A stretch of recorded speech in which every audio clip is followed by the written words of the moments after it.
Nearer, my God, to thee, nearer to thee, e'en though it be a cross that raiseth me, still all my song shall be nearer, my God, to thee, nearer, my God, to thee, nearer to thee.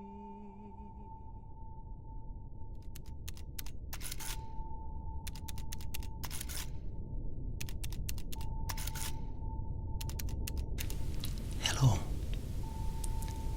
Welcome aboard the Poseidon.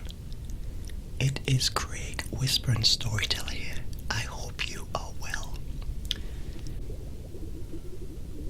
Well, we've now left the surface and we are travelling down below the dark, icy waters of the North Atlantic Ocean. And we're going down to the resting place of the RMS Titanic. You're in great hands. You're with me, Craig, whispering storyteller. I've done this mission many times. And you've got my faithful companion here, Flossie, who loves the ride. And of course we welcome you aboard the Poseidon, which is this cute little submersible which is there to take you on this iconic visit, to visit the resting place of one of the greatest ships in the world. Now I do this trip often. It's nice and relaxing, and it's a way that we're visiting the past to the dawn of the 20th century. So the wreck of the Titanic lies in a depth of 12,600 feet, which is about 2.7 miles, and it lies about 370 miles off the coast of Newfoundland. So a little bit about this vehicle, the Poseidon. It is the best deep diving support vessel in the world. Now your quarters here aboard the Poseidon may not be lavish, but it is very comfortable and very spacious. The meals here are first class, prepared by a chef, and of course we have satellite communications equipment to be in contact with everyone at home, so don't worry, you can make those calls. Now this vehicle is constructed of nickel steel and designed to withstand the enormous pressures that exist in the depths of the North Atlantic Ocean. So we have a 2.1 metre diameter sphere which accommodates two people, which is me, you and Flossie of course.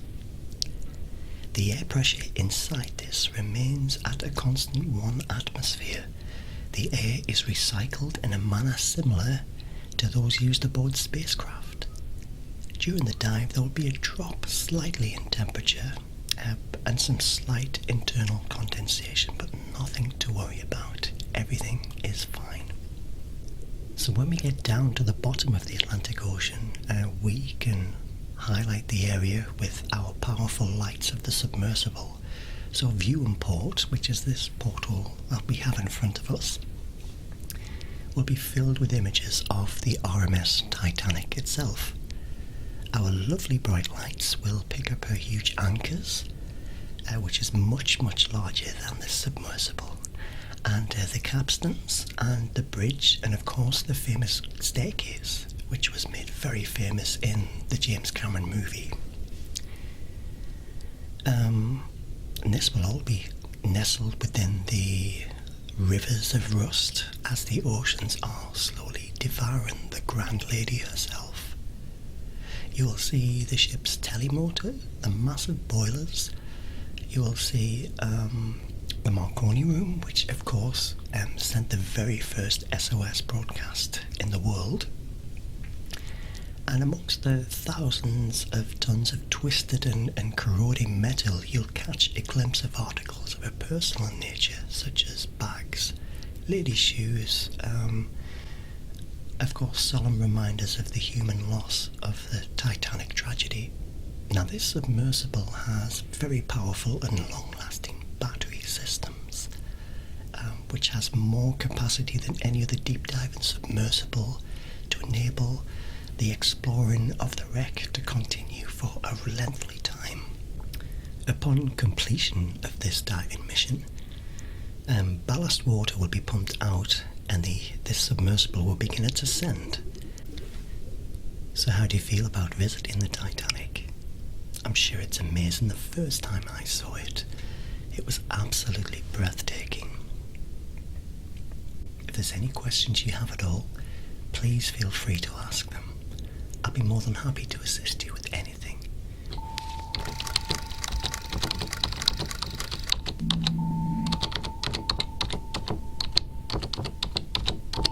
So, we're slowly reaching the bottom. It shouldn't be much longer now. Let's have a look at our coordinates.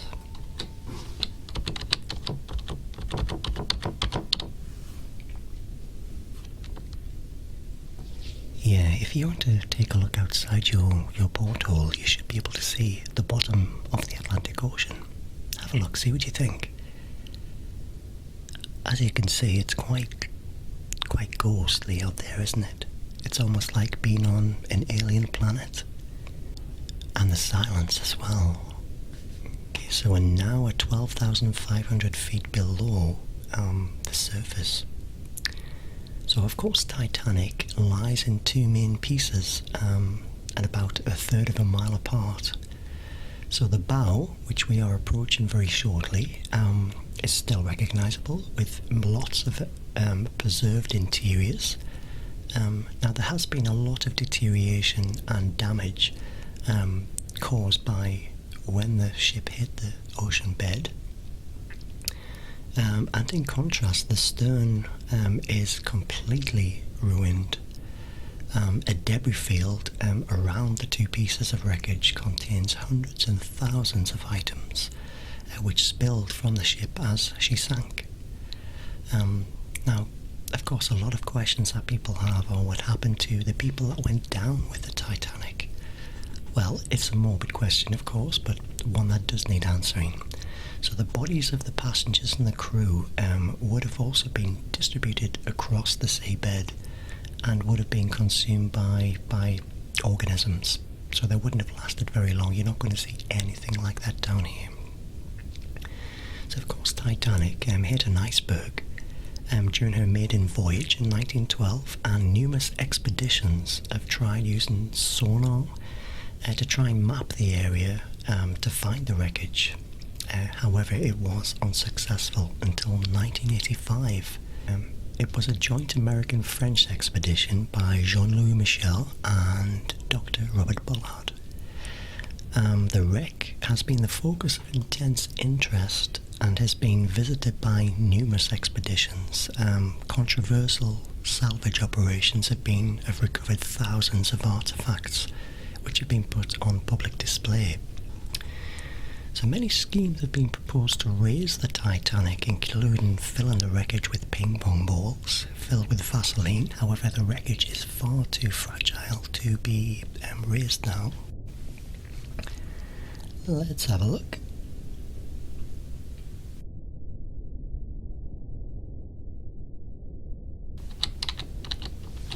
And it looks like we're just about to start reaching the wreckage itself. If you would like to look out your view window, and you can start to see the bow which is coming out of the darkness. Isn't that wonderful? The RMS Titanic was the second White Star Olympic-class ocean liner, the first being the RMS Olympic and the third being the RMS Britannic. She was 269 metres long, 28 metres wide, and 72 metres tall from the bottom of her keel to the top of her masts. At 46,328 tons, she was the largest ship built at the time, being only slightly bigger than the Olympic. Olympic and Titanic were the 400th and 401st hulls laid by builders Harland and Wolff in their Belfast shipyard in Northern Ireland. The two ships were built side by side with work on the Olympic begun first, and everything on RMS Titanic was massive. This centre anchor was at the time the largest anchor forged by hand and weighed at over 15 tons.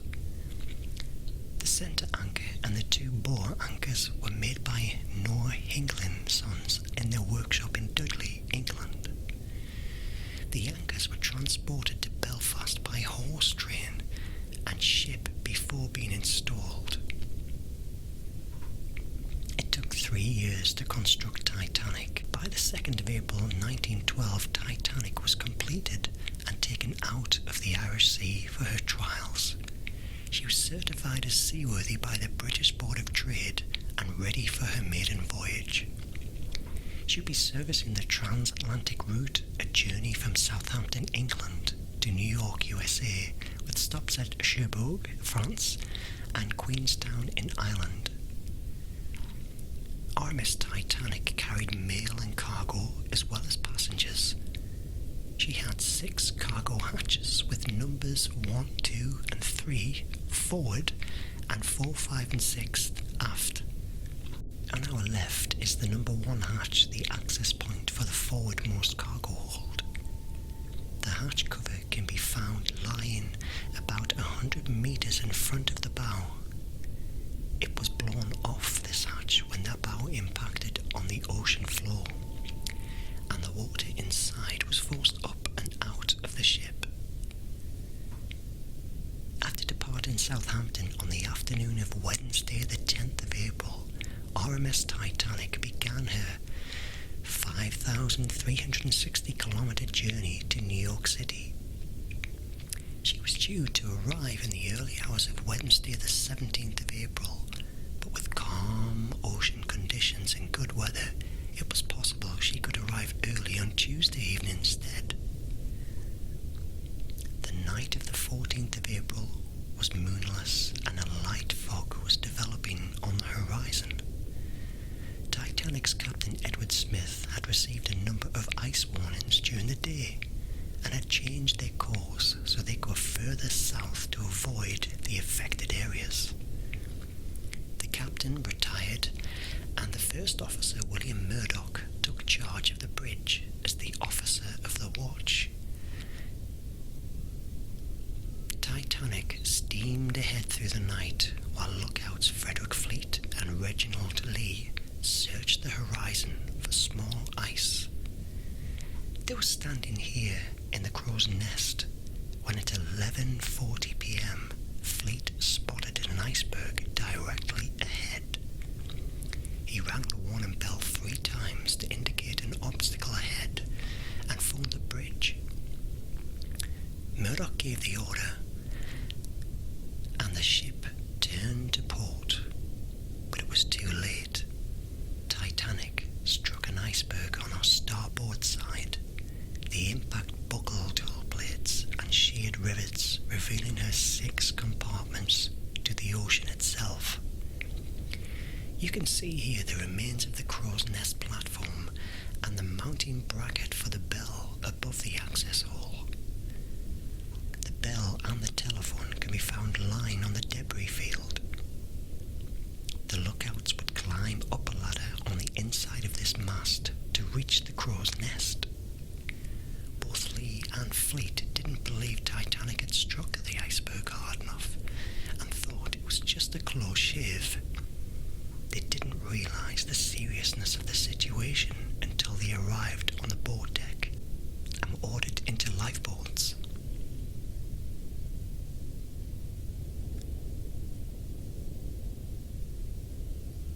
So smooth and ghostly down here, isn't it? So silent. And to think all of this has just been lying here all this time, untouched.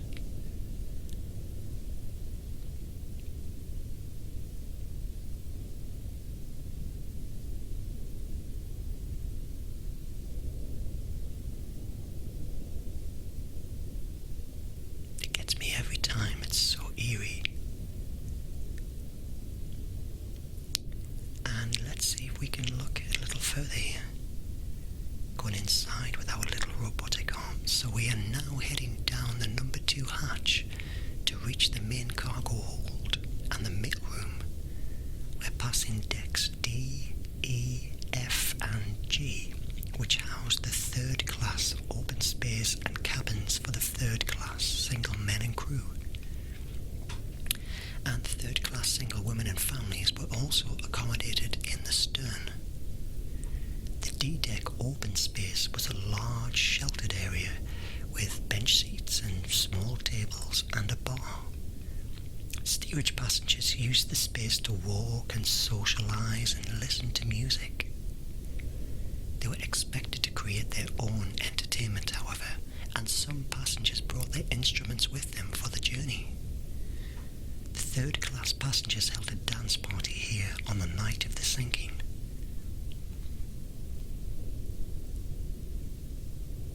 The crew in this section were mostly firemen, trimmers and greasers. These crewmen worked in the hot and dirty boiler and engine rooms, shoveling coal and greasy machinery. Because of this, they had their own special wash areas and slept in rooms away from passengers.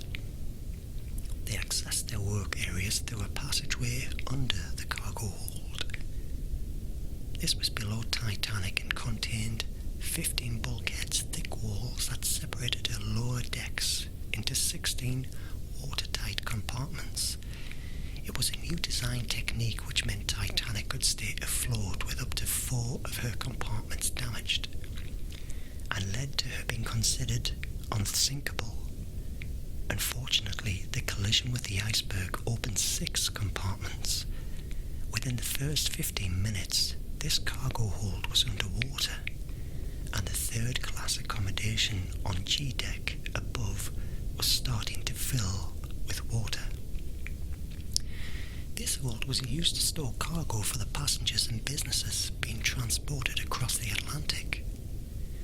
Among the crates of fabrics, furniture and food products, there were also a few unusual items, including orchids, dragon's blood, barrels of mercury, and a brand new Renault automobile. Some of the more expensive items being carried included Egyptian artifacts, heading for Denver Museum,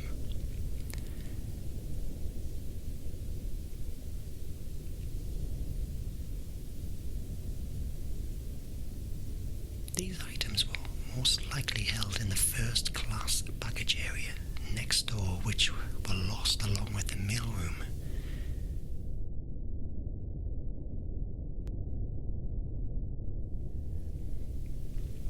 We're now going to head through to the mailroom on the other side of this bulkhead. RMS Titanic was registered as a Royal Mail steamer and contracted to transport mail across the Atlantic. RMS liners were favourable with passengers as they were considered more reliable to arrive at their destination on time. Titanic had a mailroom and post office on board, with 5 dedicated post office workers. This team consisted of 2 British and 3 American clerks, and together they sorted up to 60,000 letters per day. John Jugal Smith and James Williamson were from the British Royal Mail, and William Gwynn, John March and Oscar Woody were from the US Postal Service. They worked in both this room and the sorting room upstairs, and their sleeping quarters can be found above on F deck. There were roughly 200 bags of registered mail and 3,500 standard mail bags on board, meaning a total of roughly 7 million pieces of mail and 700 parcels. They were all lost in the sinking. The iceberg damage ran directly across the starboard side of this room, leading to the space flooding early in the night. The 5 clerks worked tirelessly to try and save the mail and managed to carry 200 mail bags up to the stairs to the sorting room. Only a few minutes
slid down the side of the ship. Murdoch ordered a hard approach swinging Titanic stern out of the path of the iceberg. He also closed the watertight doors, isolating the flooding to those damaged compartments. The forward 3 hatches along the peak, tank, and boiler rooms 5 and 6 were breached. The openings were long and thin, where the iron plating had separated and exposed the total area of a little over a metre squared. After the collision, RMS Titanic stopped and almost immediately took a starboard list.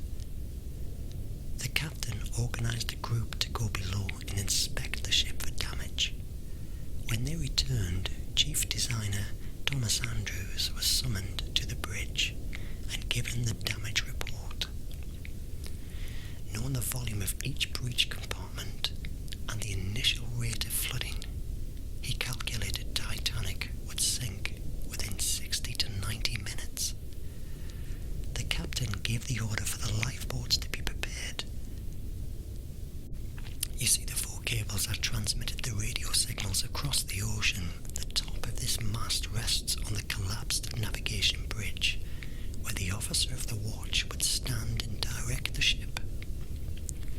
The smaller sheltered room at the back was called the wheelhouse, and it was here that the quartermaster stood at the helm and piloted the ship.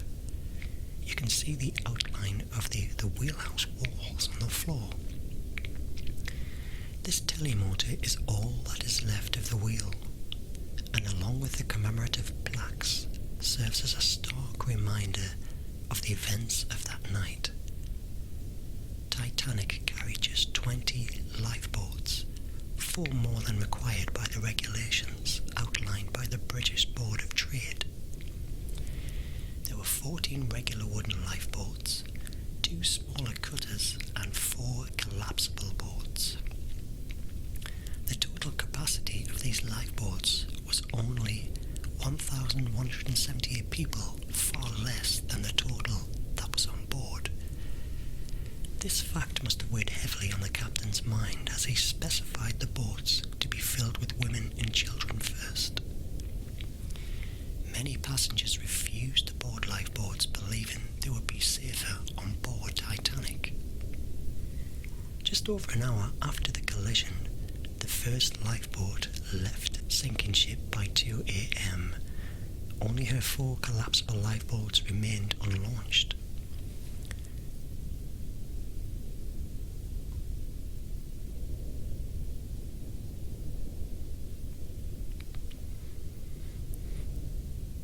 This area here was used by First Officer Murdoch, lowering Lifeboat 1 in Collapsible C, and was in the process of lowering Collapsible A when the bridge suddenly ducked under the water at 2:15 a.m. The officers, crew and passengers alike were washed from the decks by the resulting wave, and the lifeboat floated away upright and empty.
operator Jack Phillips worked the 5 kilowatt Marconi wireless radio set to try and send out distress signals using both the old CQD and the new SOS call codes.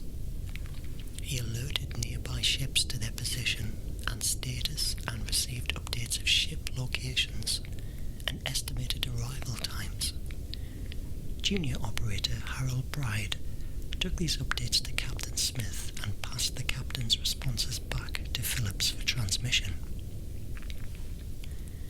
The RMS Carpathia radio operator Harold Cotton was off duty and about to go to bed when he decided to listen to the nightly news from Cape Cod. Operators there mentioned they had ice warnings for Titanic, and Cotton decided to pass on the message. He was surprised when Phillips responded to his call with a CQD and gave Titanic's location.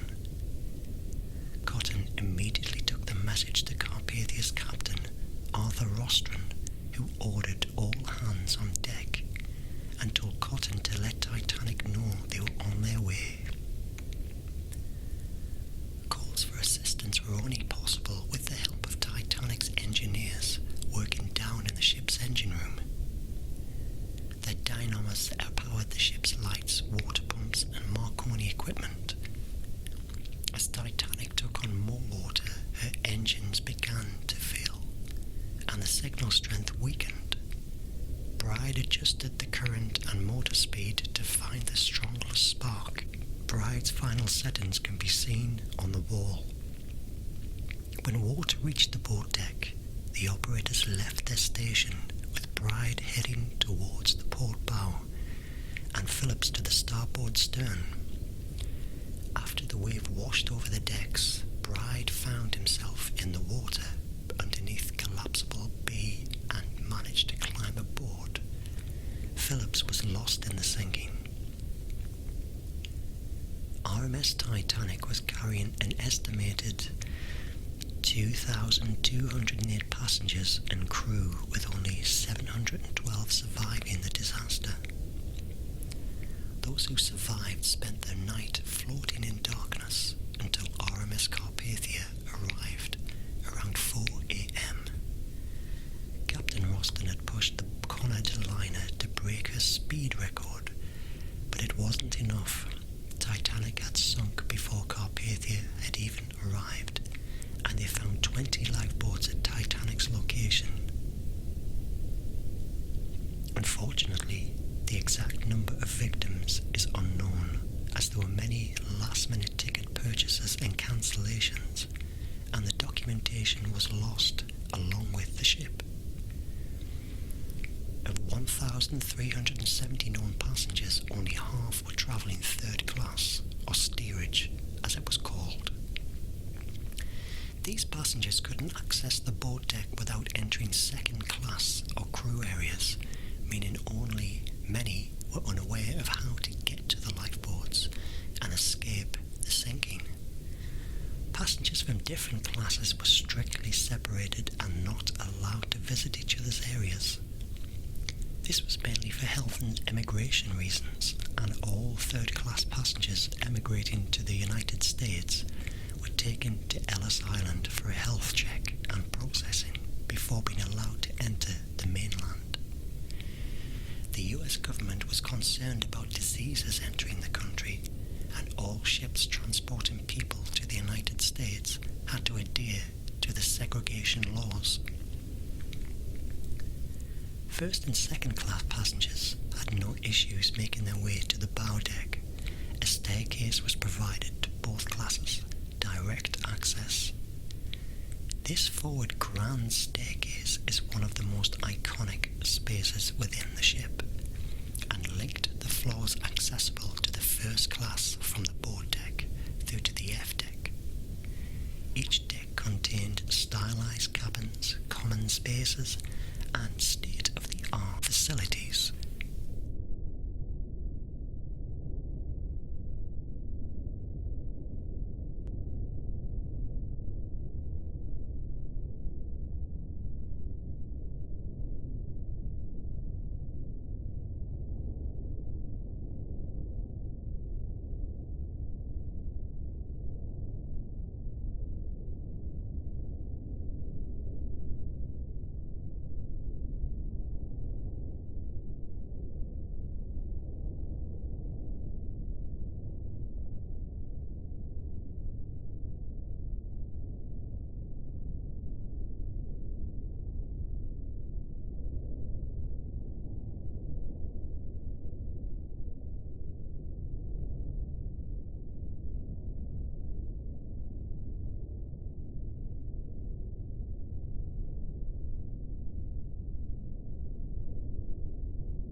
This deck was known as the shelter deck and contained first-class accommodation along with first-class barbershop, an inquiry office and a parser's office. It was the highest deck to run the length of the ship uninterrupted. There were 135 first-class cabins and 2 sitting rooms on this deck, able to accommodate up to 315 passengers. Like all other decks on Titanic, there were no room number 13. The deck also contained the second-class library and the third-class general and smoking rooms. These were situated in the stern section, currently located 600 metres south of the bow. There were 2 parser's offices on board, one for first class and one for second class. The offices were run by 6 pursers who handled passenger inquiries, cash and valuables in the safe, and issued tickets to the Turkish Baths and swimming pool on F deck. First and second class passengers needed to register their arrival at their respective purser's office, and they were given maps of the ship. This office was also the first point of call if any first-class passenger wished to send a telegraph message using the new wireless technology on board. Chief Purser Hugh McElroy was well known amongst the first-class passengers and crew, having served on White Star liners for 13 years. He often dined along beside passengers in this restaurant during the cross-channel journey. Michael Roy kept a canary in his room, minding it during its delivery to a friend in Cherbourg. On the night of the accident, he was seen assisting with loading and lowering Lifeboat 9. He helped women enter the boat and spoke with owner Bruce Ismay. He was also seen on deck speaking with the assistant purser Reginald Barker and surgeons William Lacan and John Simpson. The friends were standing silently watching the last boats being lowered and spoke briefly with Officer Light Honour before shaking hands and saying their goodbyes.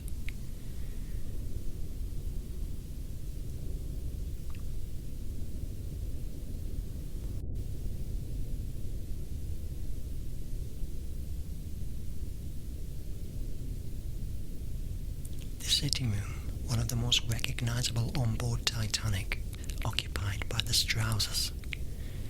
It was decorated in the Regency style with mahogany furniture in gilt panels. It was the only room on board in this style, and you can still see the golden clock standing on the mantelpiece, surrounded by debris. The bedroom next door also contained mahogany furniture, this time contrasting with the white gilt panelling and decorated in the Empire style. Isidore Strauss was one of the owners of Macy's department store, and he and his wife Ida were returning home to the United States after visiting Europe for the winter. Their adult son Jesse was travelling with his young family from New York towards Europe on board the line of SS America. Their ships crossed paths in the afternoon of the 14th of April. Isidore sent a short message to Jesse that afternoon, noting the fine weather they had experienced. Unfortunately, Jesse wouldn't learn of his parents' fate until some 4 days after the sinking.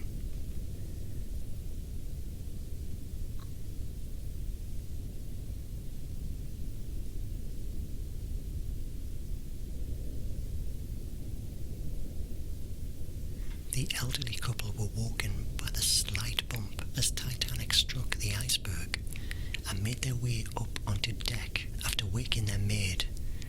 When the time came for Ida to board the lifeboat, she entered the lifeboat but then realised her husband would have to stay on board. She stepped back out. Isidore and the others tried to convince her to re-enter the boat, but she refused to leave without her husband. Ida helped their maid Ellen Bird into the boat and wrapped her fur coat around Ellen, saying she wouldn't be needing it anymore. Isadora and Ida were sitting in deck chairs on the A-deck promenade, holding hands. Isidore's body was recovered from the ocean, but Ida's was never found. Strauss's parlour suite was just one of the many specially designed first-class rooms.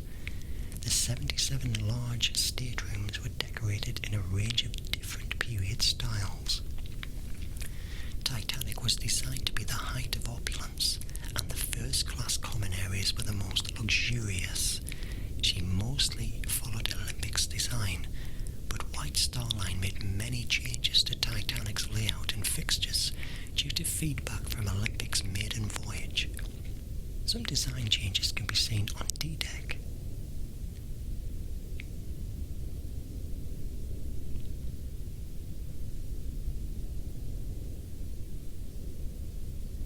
And again, coincidentally, the RMS Olympic was actually scrapped near my home in northeast England.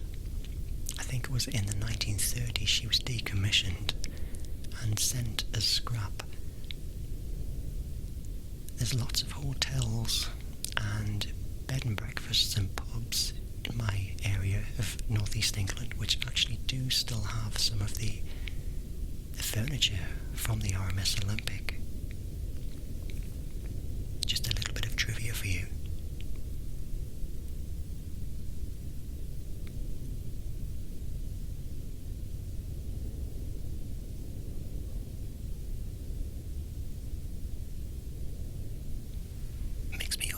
What would have happened to Titanic had she survived?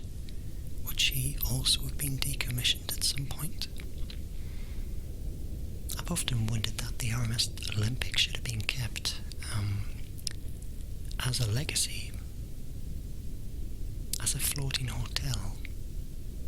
Just think of the amount of interest there would have been to go aboard the Olympic, the absolute twin sister of the Titanic.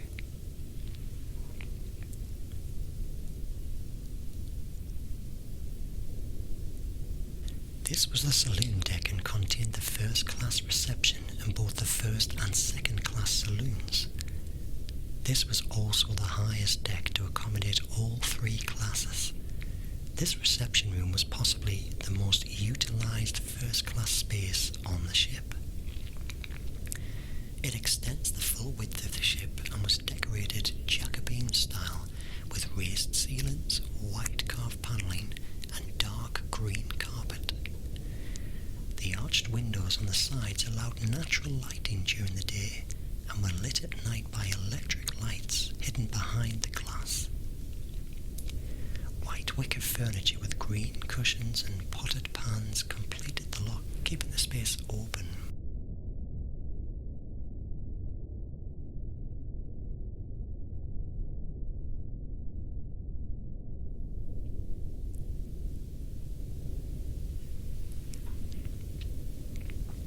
Sat in the corner and was played as part of a quintet during afternoon tea, and in the evenings passengers would sit and listen to the beautiful music during dinner in either B-deck restaurant or through the double doors in the first-class saloon. Percy Fletcher, the ship's bugler, called the passengers to their evening meals, playing the old roast beef of England at various locations around the ship.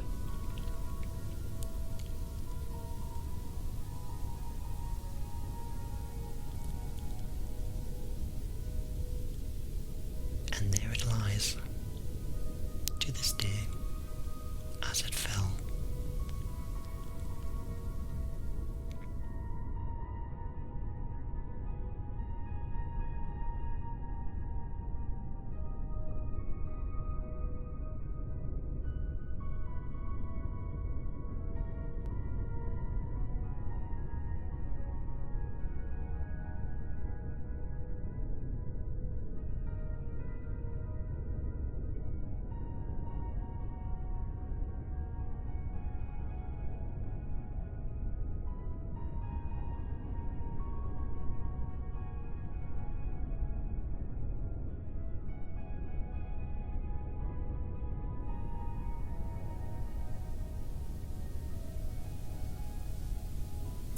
first-class passengers boarded and departed the ship via the gangway doors on either side of this room, or by gangway doors directly above on B deck. These lobbies were larger on Olympic and extended out into the reception area. During Olympic's maiden voyage, White Star officials noticed crowding in the reception area each night after dinner and decided to extend the reception area on Titanic. They also redesigned the small reception area near the B-deck restaurant to split the crowd and added additional seating in both areas. These 3 elevators serviced only the first-class passengers and ran from a deck to E-deck.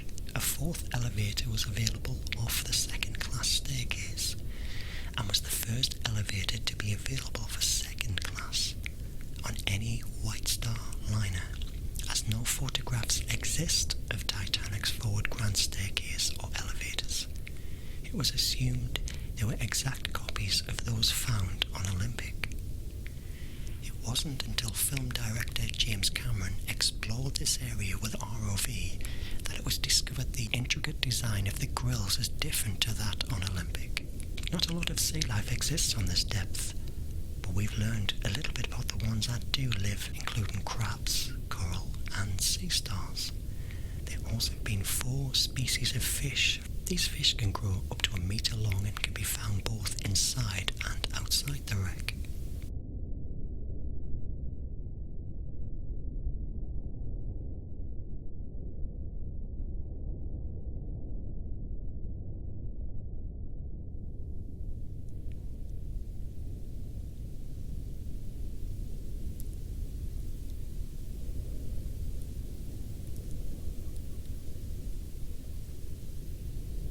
E-deck was also known as the upper deck and provided accommodation for the first, second and third class passengers, as well as most of the crew.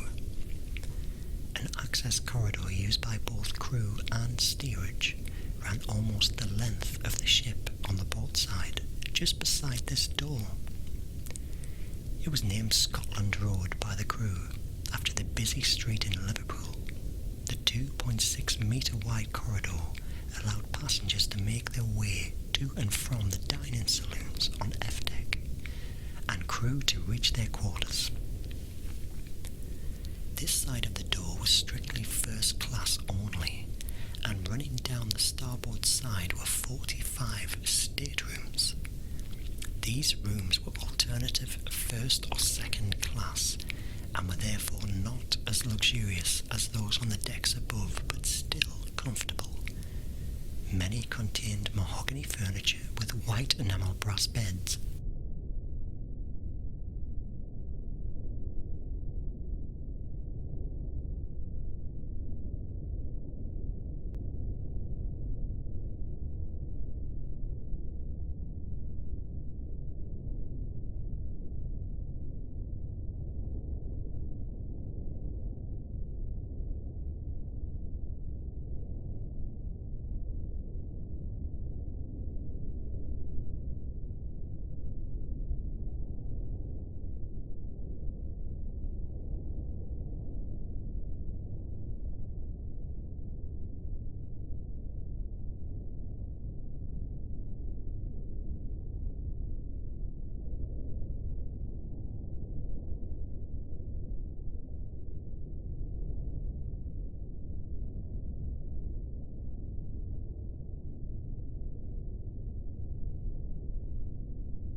This stateroom was occupied by Margaret Brown, a wealthy American activist and philanthropist.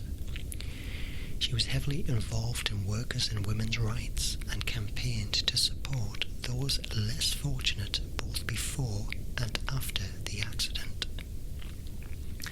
Margaret was holidaying in Egypt with friends when she received a message that her eldest grandson was seriously sick at home in the United States.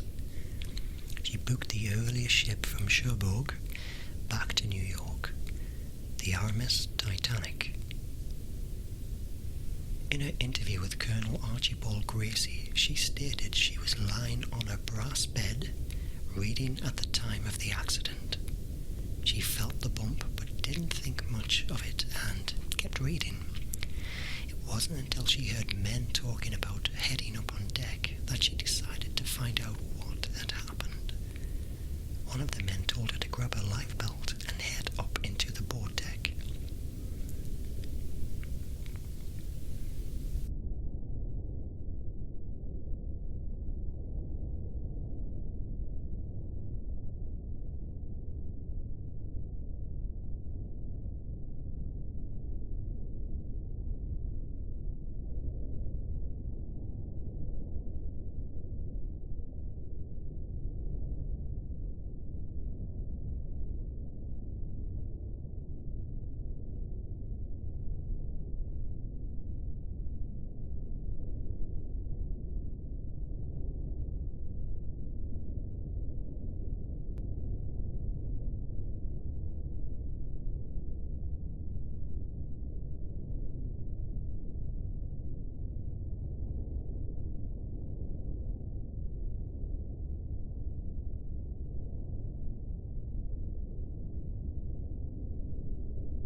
As they made their way up, she saw a group of men manually lowering the F-deck watertight doors from the access points in the floor here directly outside of her cabin on E-deck.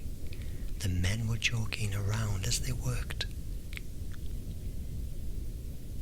So she thought it must only be precautionary.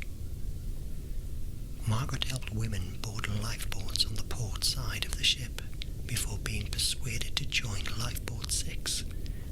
She noticed her lifeboat was lacking rowers and organised people to take an oar.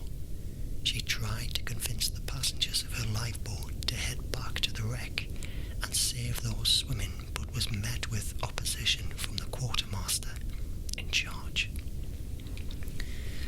Once on board RMS Carpathia, she organised a 9-member survivor committee who raised compensation funds for second and third class passengers and paid for passenger telegraph messages. The committee raised over $10,000 in the 4 days' travel to New York, the equivalent of $234,000 in today's money. Margaret, along with 2 other first-class women, organised daily counselling sessions held in the dining saloon, and her fluency in French, German, Italian and Russian helped her console non-English speaking passengers. Margaret's efforts to help others on board both Titanic and Carpathia earned her respect, as she did the determination of Carpathia's captain Rostrum. At a ceremony in New York, Titanic survivors presented Captain Rostrum with a silver cup and golden medal to thank him for coming to their rescue.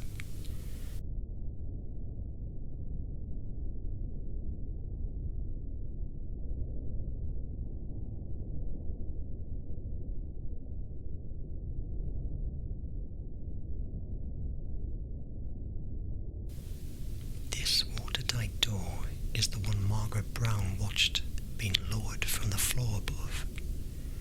On the other side of the door is the swimming bath and the linen storage rooms.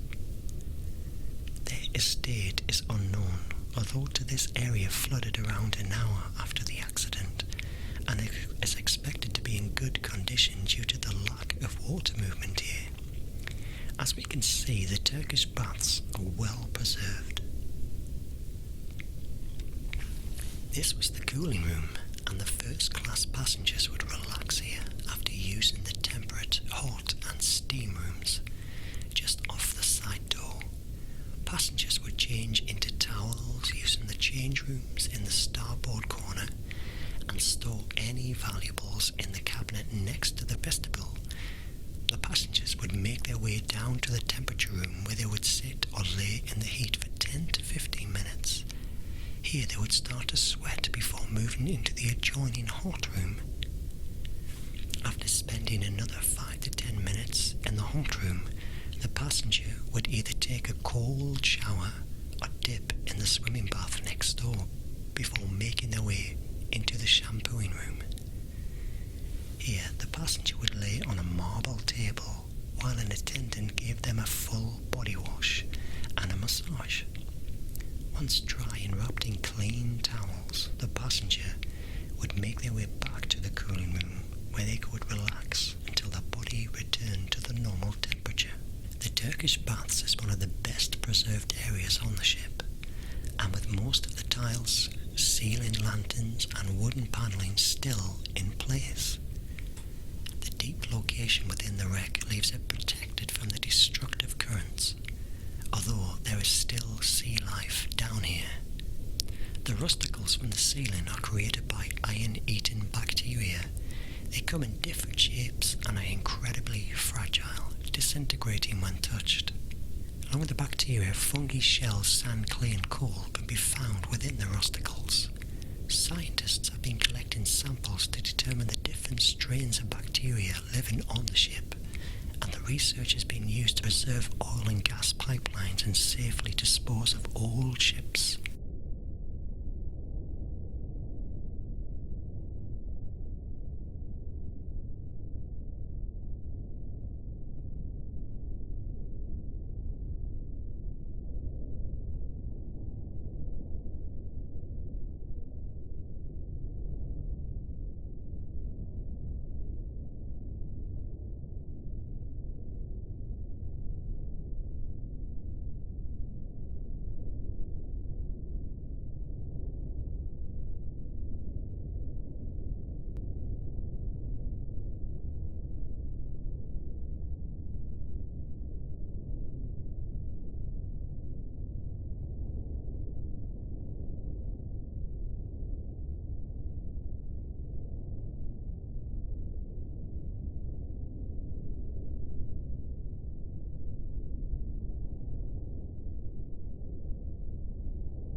As first-class passengers rose up this staircase and made their way out onto the board deck, they would have passed the band playing in this alcove next to the entrance.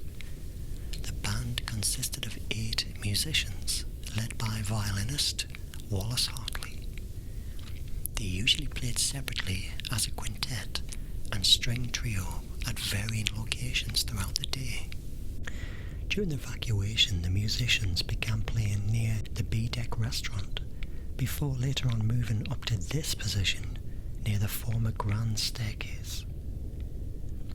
They played mostly ragtime tunes to draw passengers inside into the boat deck. Some survivors stayed the band played until the end, and the night was so quiet, even in those lifeboats away from the ship, they could still hear the music. Many survivors claim that the hymn "Nearer My God to Thee" was the last song played, although it was also reported to be the song "Autumn."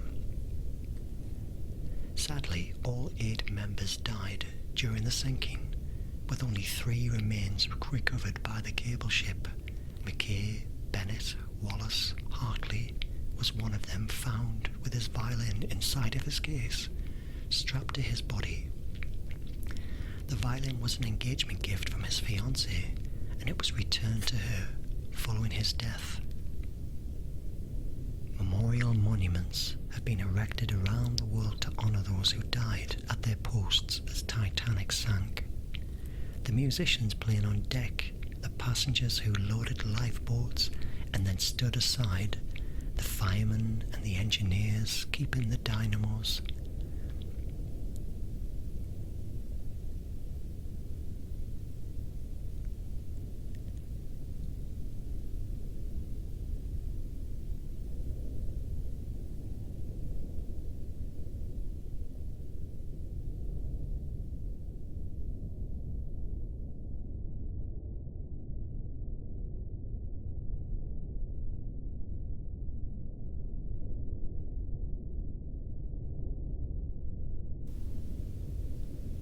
Standing here are parts of Boiler Room 2 which were running till the end, powering the dynamos in the stern. A skeleton crew remained in the electrical engine room, redirecting power and keeping the lights on. This was the point where the gale failed and the massive ship began to tear itself apart. And so much of the ship between the bow and the stern sections is scattered in the debris field. It's difficult to piece together the last moments of Titanic. Even those watching it happen, it couldn't agree with the inquiries held in both the United States and the United Kingdom, producing contradicting accounts. Many expositions to find and raise the wreck were proposed over the years, with the exact location of a wreck being unknown. Titanic's coordinates sent out in the distress on the night of the accident had been incorrect, and on the 1st of September 1985, a Canadian-French team was searching the area when Dr. Robert Ballard came across some small debris. He followed the trail, which led him to a boiler and eventually the wreck. His discovery confirmed suspicions that Titanic had in fact split, and there was no hope of raising the wreck, as the whole scientists and historians have long argued for and against the recovery of artifacts from the site. While agreeing the site should be treated as a mass grave, although it's predicted Titanic's wreck will disintegrate within the next 20 years, the story will intrigue generations to come. Okay, that was the bow. Now we're going to move across the debris field and approach the stern. Now the stern is very badly deteriorated. It's hardly recognisable.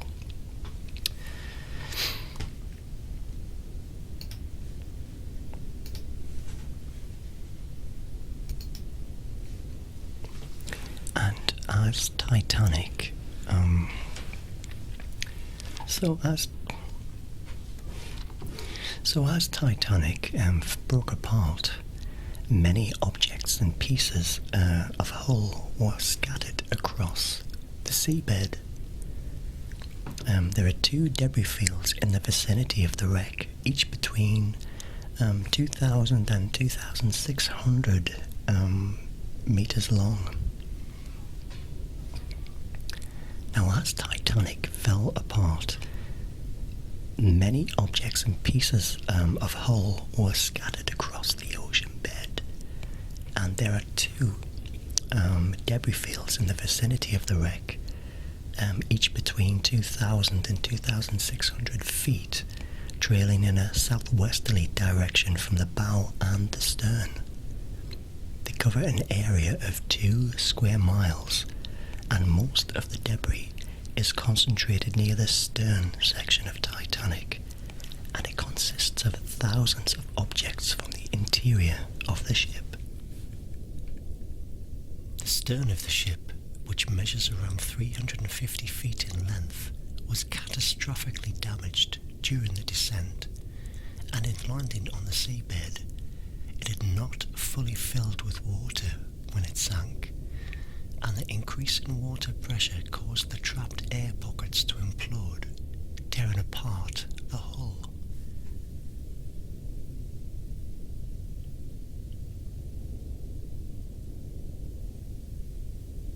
It was loud enough that multiple survivors reported hearing explosions around 10 seconds after the stern had sunk beneath the waves.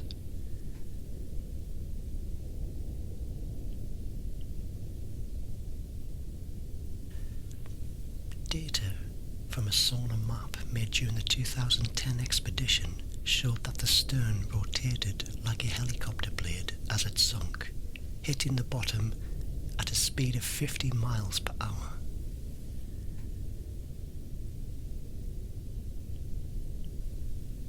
The rudder appears to have swung over to an angle of around 50 to 45 degrees during the stern's descent, causing the section to follow a tight spiral to the bottom.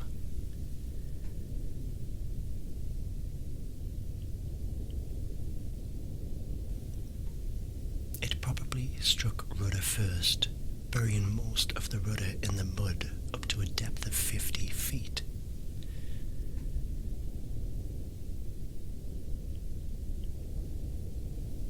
The decks pancaked on top of each other, and the whole plating splayed across the sides of the shattered section. The pancaking is so severe that the combined height of the decks, which are piled up to one of the reciprocating engines, is now generally not more than 12 to 15 feet high. No individual deck is more than 1 foot high.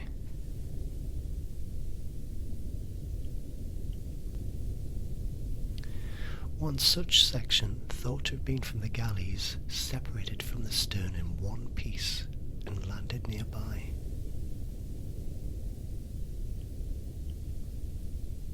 The center propeller is totally buried, while the force of the impact caused the two wing propellers and shafts to be bent upwards to an angle of around 20 degrees. A large V-shaped section of the ship just aft of midships, running from the keel upwards through number 1 boiler room and upwards to cover the area under funnels 3 and 4, was believed to have been disintegrated entirely when the ship broke up. This was one of the weakest parts of the ship, and as a result, the presence of two large open spaces, the forward end of the engine room and the aft first-class passenger staircase. The rest of this part of the ship are scattered across the seabed at distances of 130 degrees to 260 feet from the main part of the stern. During the 2010 expedition to map the wreck site, a major chunk of the deckhouse, along with pieces of the third funnel, were found. This showed that instead of simply disintegrating into a mass of debris, large sections of the ship broke off in chunks, and that the ship broke in half between funnel numbers 2 and 3 and not funnel numbers 3 and 4.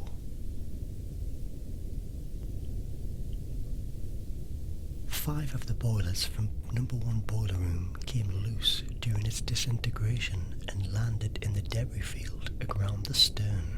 Experts believe that this tight cluster of boilers marks the hypercenter of where the ship broke up at 12,000 feet above. The rest of the boilers are still presumably located in the bow section.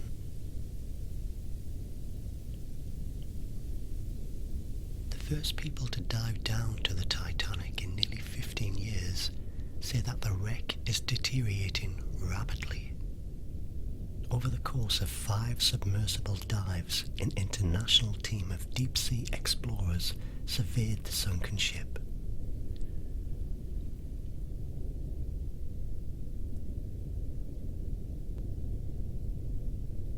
While parts of the wreck, as we know, are in surprisingly good condition, other features have been lost to the sea.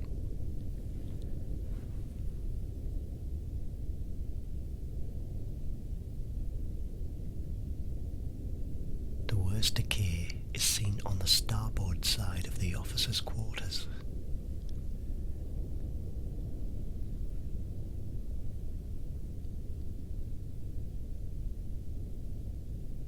Titanic historian Park Stevenson said that what he saw during the dive was shocking.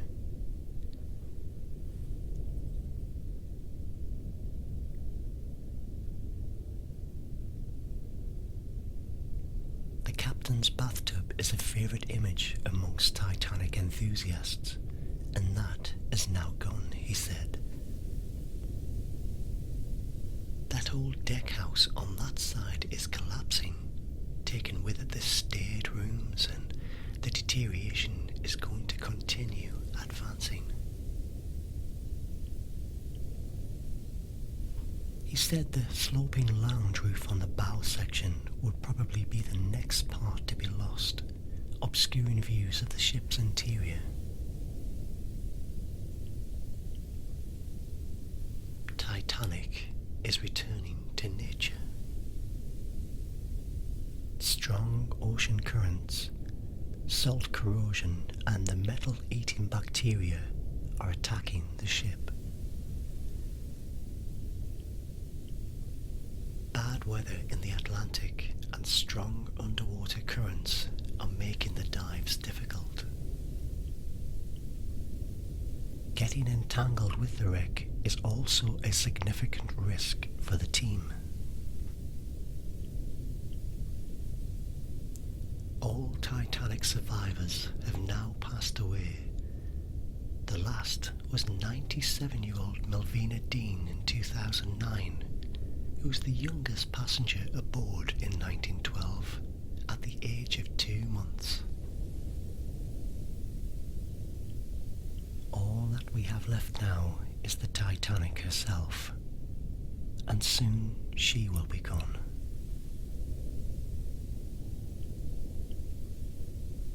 It is estimated that the wreck could collapse onto itself as early as 2030, leaving nothing but a dissolving brown stain and a pile of pig iron.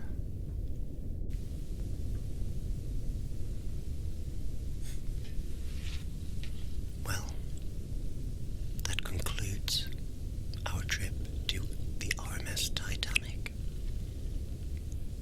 I hope you enjoyed it. I certainly did. Did you enjoy it, Flossie? I think that's a yes. Well, I hope you can join us again for some more adventures in the future. Maybe we could go to some other underwater adventures and visit more famous shipwrecks, or even the Mariana Trench. So we will begin our slow descent up to the surface of the Atlantic Ocean. Why don't you relax, close your eyes, and chill? And I hope you can join us again very soon. From me, Craig Whispering Storyteller, and my companion, Flossie, we thank you very much for joining us. The captain's last words. I ask no more of you. I release you. You know the rule of the sea. It's every man for himself now. And God bless you. Nearer, my God, to thee. Nearer to thee. Even though it be across that raiseth me, still all my song shall be nearer, my God, to thee. Nearer, my God, to thee. Nearer.